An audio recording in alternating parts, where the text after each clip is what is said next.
Ken Wessel is a versatile and soulful guitarist, composer, and educator with a unique voice in the jazz world.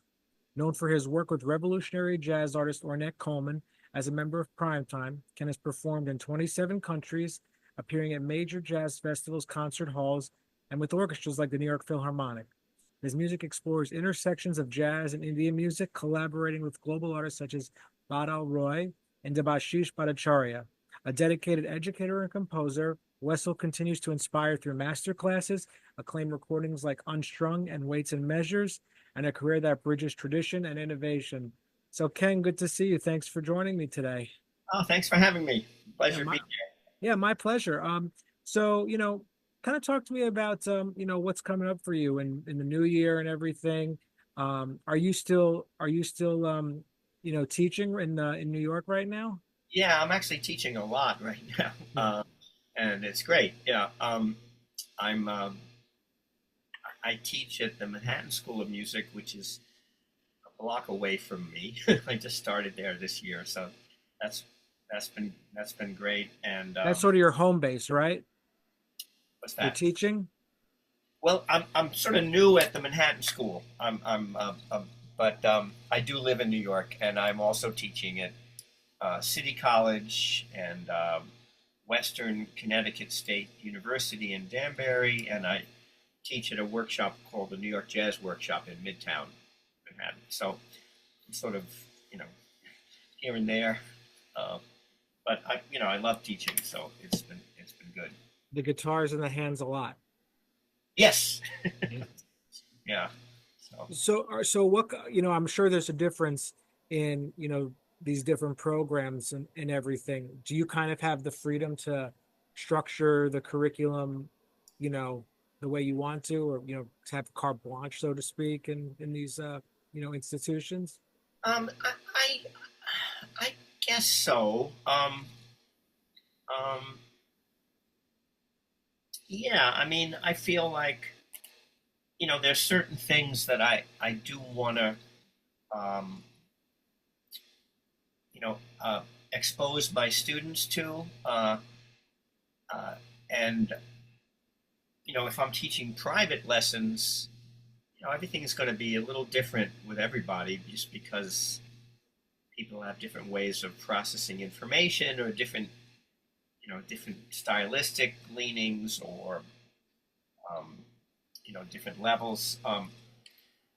And if I'm teaching classes, um, it's a little the level of students might be different, and but um, I think there's probably some kind of a common thread that runs through there, which is sort of my take on things. Um, They see the Klein guitar and then they want to go out and buy one. well, that's hard to do nowadays because Exactly. they don't make them anymore. But yeah, I mean, I also I do. I've been playing headlesses for a while now, and I have a couple of headlesses made by this guy Fernando Oletza, and that they're called Soletza. That he's a Spanish. He lives in Spain, and he makes some good guitars. So um, yeah, some of those. Did you Some of ever my play on a Steinberger when, back in the 1980s?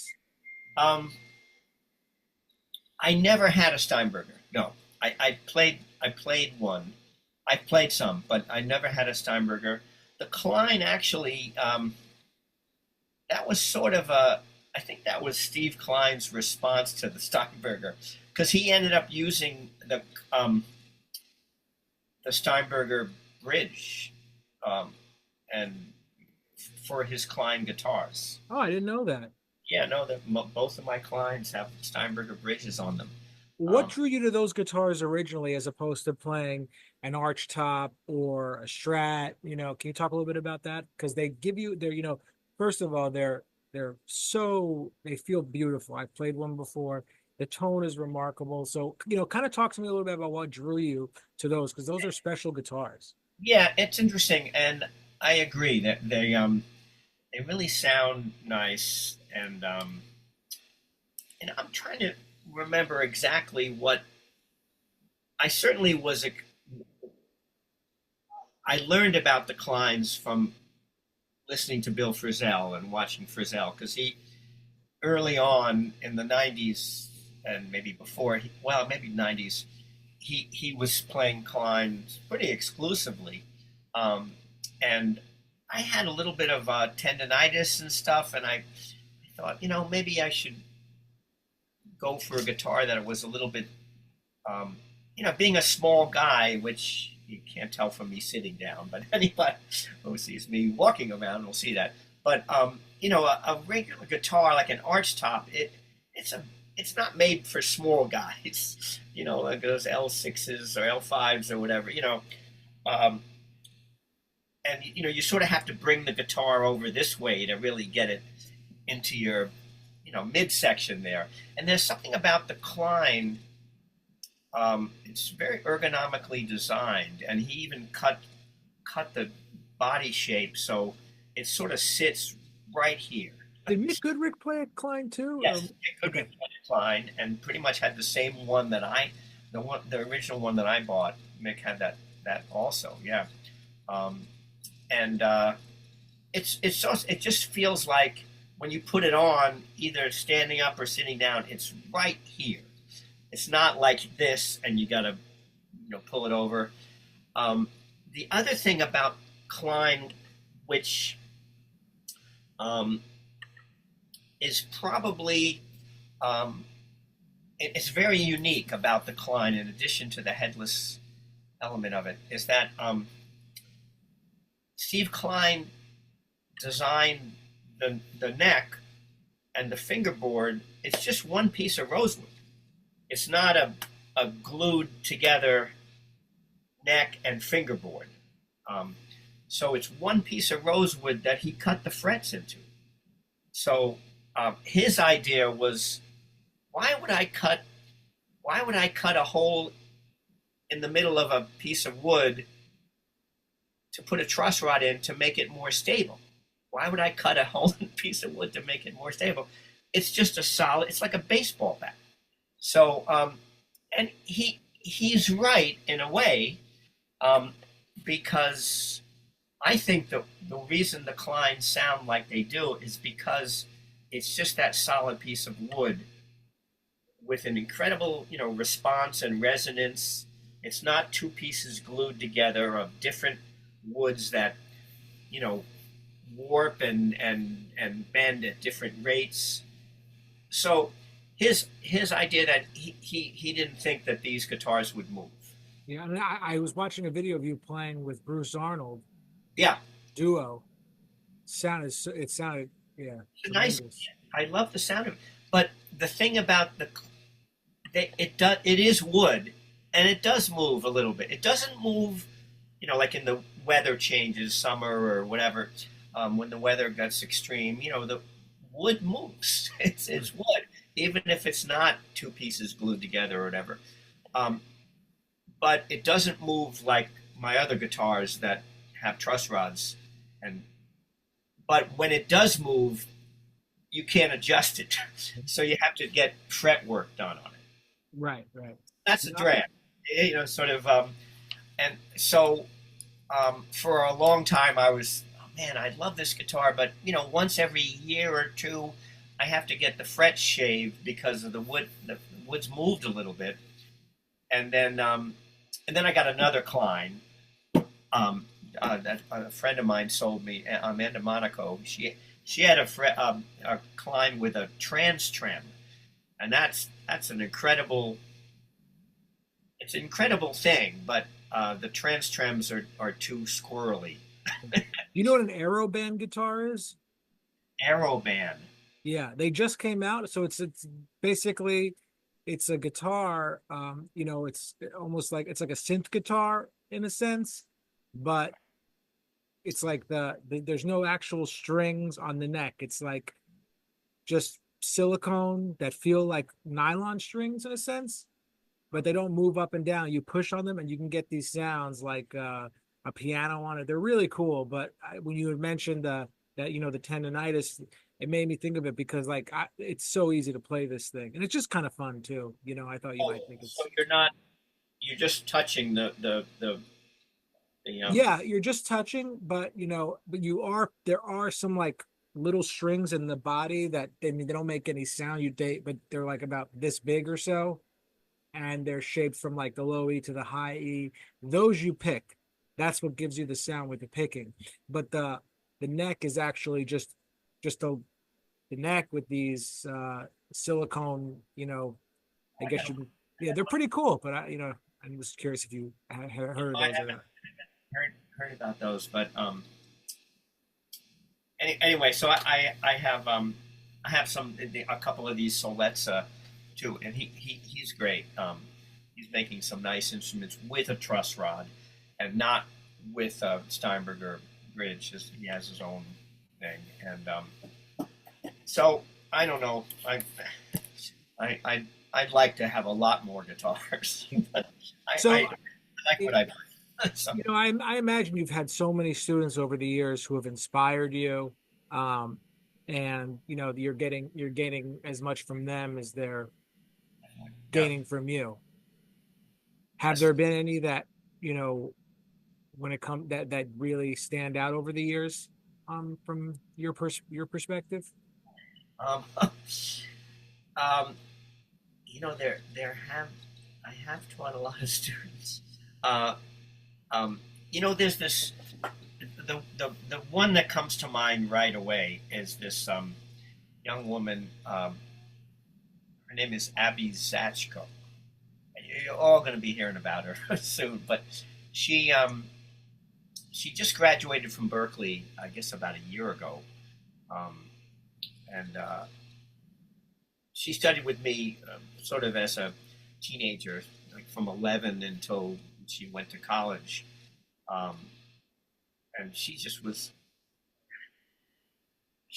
at 11 she was already playing with like a heavy metal band, all adults, and she Oh was my a goodness. young girl shredding her ass off. And then she was just open to all sorts of music and really had incredible ear and technique, and um, very open minded, and she's become quite a quite a good guitarist, and she's toured around with some. She worked with this guy Muramasa, who was a British pop star. That was sort of during the pandemic, and then it was a world tour, and she had to leave high school to join the band. Um, but she finished online or something. And she But just finished Berkeley, as you said. she just finished Berkeley about a year ago. Yeah, she's going to be doing some pretty cool things, I That's think. great. We all have to have that moment, where we decide that we're going to get into this music. What was your initial spark into jazz? Um, Any concert you saw or I have to say, because I was playing, I grew up you know, listening to classic rock. That's sort of my era. okay, So, I saw Hendrix. I was really into Cream um, and, Zeppelin? and the blues. What? Zeppelin? Yes, yeah. I never saw Zeppelin, but yeah, that they were yeah. Beatles, I'm sure. Into the Beatles and Zeppelin, but sort of Cream and Hendrix were sort of my, and then the Allman Brothers and some of the progressive rock stuff, Mahavishnu Orchestra. But somewhere in my teens, I don't remember exactly when it was, maybe 14 or something. It was my birthday, and we lived in White Plains, which is sort of 20 miles. It's a suburb of New York City, and Right near Tarrytown. yeah. And I remember my mom saying, "What do you want to do on your birthday?" And I said, "Well, I want to hear some music."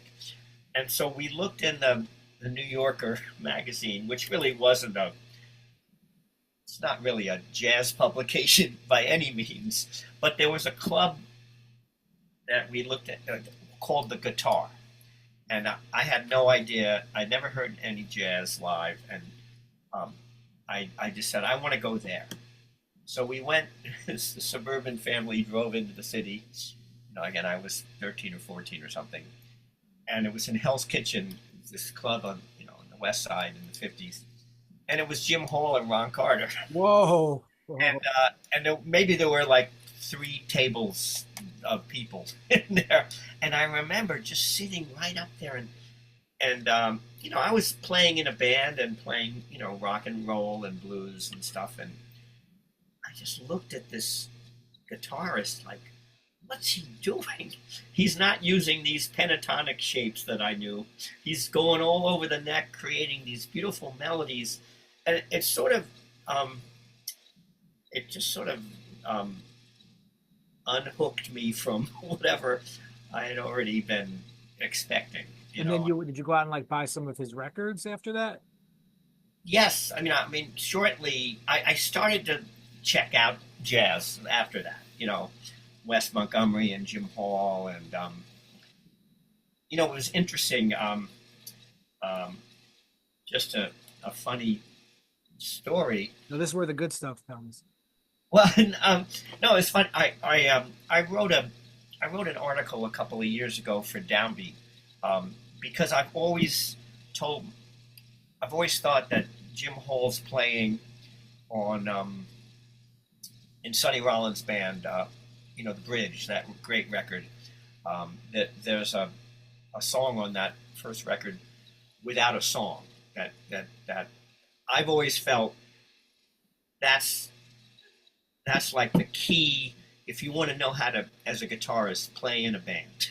If you want to know how to interact, how to support, how to comp, how to just be a band member, and He really, could comp for piano players, and that was sort of a master class. Yeah. So I always told my students, you should listen to this. And then at a certain point, 3-4 years ago, I said, man, I should just transcribe this because I've been telling everybody, listen to it. Let me transcribe it. So I did, and as I'm transcribing it, I realized this is really all you need to know about how to comp and how to, be a band member and interact and voicings and all that shit. So I contacted Downbeat and I said, man, this is, they have that I think it's called Woodshed. It's a little series that of people giving lessons and stuff. I said, man, I think this is important to talk about, put the transcription in and talk about Jim Hall's playing, and the guy was into it. So we did it, and I remember I sent the article to Bill Frisell, who I know a little bit. And I know Bill was a big fan of Jim's, and they had played together. And we had this interesting correspondence for a while, where he was happy I had done the article, and we were talking about.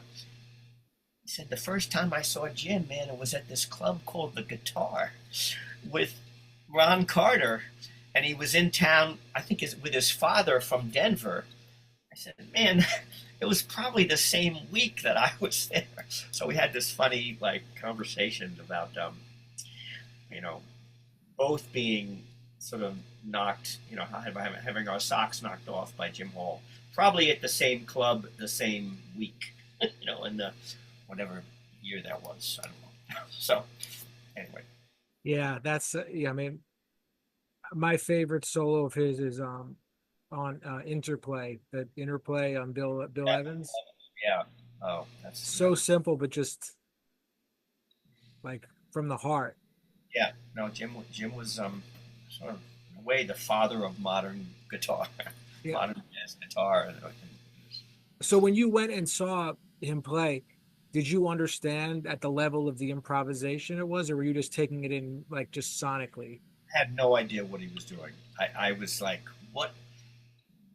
Where is he getting these ideas to play these melodies, and how come he's not sticking in one position playing the pentatonic And they blues? probably weren't looking at any music either, right?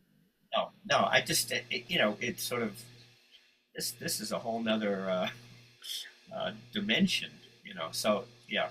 Did you get a jazz teacher after that, or were just kind of by ear? Yes, I don't remember exactly when. I sort of grew up with some with some people who I was in this band playing sort of progressive rock and but I also had some friends.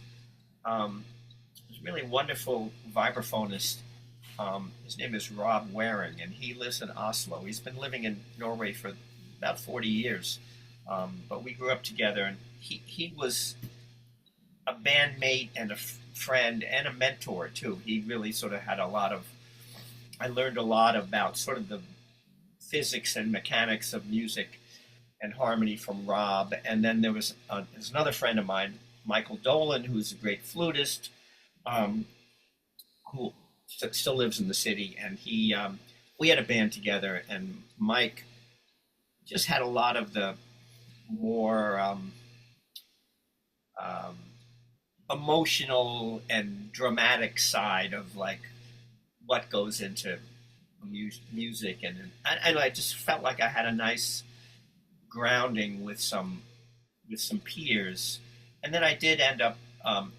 I studied with I guess my first jazz teacher was a guy named John Stoll, who you may know. I mean, guitarists should know this guy. Yes. He's from, I guess he grew up in Connecticut, but he's been living in Oregon, Portland, Oregon, for many years. And he used to play around where I grew up, and I studied with him, I guess, when I was in high school or something, and just for a brief time, because then he ended up moving to the West Coast um, with this guy, well, to play with this guy, David Friesen, was a bass player, and they had a duo together for many years. It was really a beautiful duo. But and when John moved, he turned me on to this guy, Link Chamberlain, who was an incredible educator and guitarist. So I studied with Link for 3 or 4 years.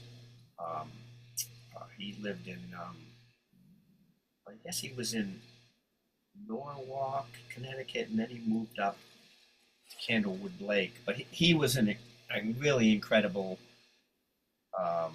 teacher. When so I know you saw, you were about 13 or 14, you said, when you saw Jim Hall. When you were a little older, like in, 18 into, like, let's say in the early 20s, were you at that point working in places like in smaller places like the ones you saw them playing, like playing jazz? Um, Certainly not the ones I saw them play in. Yeah, yeah, yeah. Uh, uh, let's see. Yeah, I was, I had been, playing professionally, certainly up, before, as a teenager, a little bit, it's not supporting myself. And then in college, um, this band that I was in with my friend Rob and Mike, we played a bunch in the city in Connecticut, and we did some gigs up in Canada, and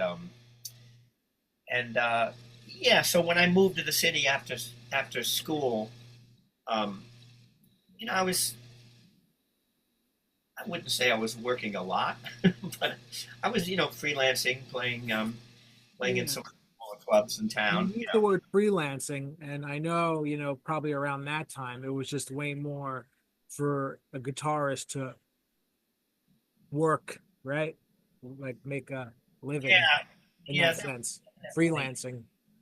Yeah, there were more venues than, I mean, New York has always had things pop up and close down, and I think the pandemic really did a number on the jazz clubs in New York. Some really nice clubs closed because they couldn't hang.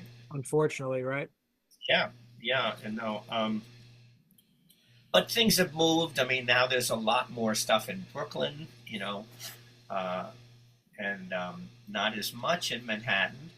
Um, but there always seems to be places, even they might not pay anything or very well at all, but that's the sort of, I guess, the Yeah. economic. But at the end of the day, it's about the art, isn't it? Yeah, yeah. So there always seems to be Now there's still an active musical creative scene here, which is great. So, and I think somewhere in my early to mid 20s, I got this. I started working with Arthur Prysock and Red Prysock. Arthur was a jazz singer and a great sort of a baritone, really like sort of like the Barry White of jazz. So had a beautiful voice, and his brother Red was a great tenor player. So it was I did a gig for about 3 or 4 years with them on the road with organ trio with sax and vocals, and that was great. I mean, because That must have been fun. It was great, and I really just playing this music every night with people who knew how to swing And still and improvising, and yeah, improvising too, but just that the feel of a Hammond organ, every night. It's just such a great thing to be near. I've been on a Lou Donaldson kick the last couple of weeks. Wow, yeah, So there's just, even if the drums are doing those same type of grooves, or whether it's like a shuffle or a second line, whatever you want to say, you can't replicate that organ and the drums together doing that. oh, I was just telling this story recently to a friend, but the first time I had gotten I had met this guitarist and at a session, I was in my early 20s, and he called me to do to sub for him in this organ trio gig in East Hartford, Connecticut, and I didn't know the players, and I was very concerned. I said, "What tunes are they going to play?" And he was like, "Don't worry about it, man. It'll be fine." I was, oh man, I don't know a lot of tunes. I'm going to be up there just playing. I'm the only horn up there, guitar, organ, and drums. And then I get up to this club. So he didn't give me any names of tunes that helped me out. And then when I got there, I said to the organist, "Man, what tunes are you going to play?" And he's like, "Don't worry about it, man. You'll be cool." So anyway, we get up there. I'm sitting on the stage. There was a bar stool, and I'm sitting. I'd never been in a club with a Hammond organ. I'd never heard Hammond organ live before this. So I'm in this small club. I can't remember the name of it in East Hartford, Connecticut. But the drummer Don Williams, and then the organ player was a guy named Ernie Jones from New Jersey, Elizabeth, New Jersey. And I'm sitting in front of my bar stool is right in front of the Leslie cabinet, which is that rotating, And so he turns to me and he goes, "F." So he yells the key, and they start playing a blues in F. And I swear to God, as soon as the music started, I fell off the chair because the Hammond coming through that Leslie, which was right in my back, was a visceral force of air, and it was like a big band was right next to me. Like the commercials with the cassette tape when it's the guy sitting in the chair, he gets blown off by Maxell. Yes. I literally fell off the chair. I mean, That's I was so funny. standing, but I said, "Man, I wasn't expecting this," and it was just so fun and so swinging. I just yeah. So that was, and that ended up being Don Williams was working with Arthur Prysock, and when the guitarist left, My friends worked with him a lot, actually, with Don Arthur. Williams. Yeah. Oh, with Don Williams. Okay. Yeah. Yeah. You mentioned him a Don's lot. a great guy, great player. And, Well, Ken, this has been a pleasure. Thanks so much for speaking with me today, and sharing your stories, and all of your wisdom about this and guitar. It's so great to speak with you. yeah, well, I appreciate it, and thanks for doing this, and thanks for keeping the guitar and the and the public mind.